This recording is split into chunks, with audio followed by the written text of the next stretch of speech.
Time now to clear the air.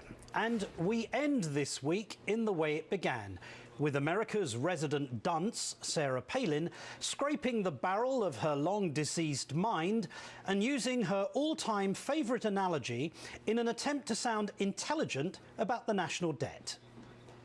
Our free stuff today is being paid for by taking money from our children and borrowing from China. When that note comes due, and this isn't racist, so yeah, try it anyway. This isn't racist, but it's going to be like slavery when that note is due. It'll be like slavery. Given her well-established reputation as a world-class idiot, it's hardly surprising that she should choose to mention slavery in a way that is abominable to anyone who knows anything about its barbaric history. So here's an example. One of the most comprehensive first-person accounts of slavery comes from the personal diary of a man called Thomas Thistlewood, who kept copious notes for 39 years.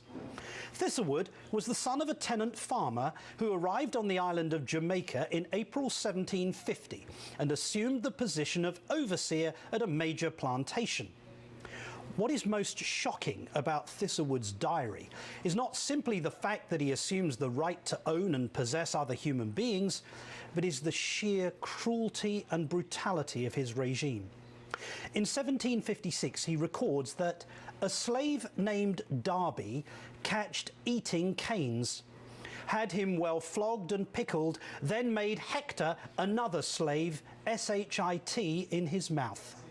This became known as Darby's dose, a punishment invented by Thistlewood that spoke only of the slave owner's savagery and inhumanity.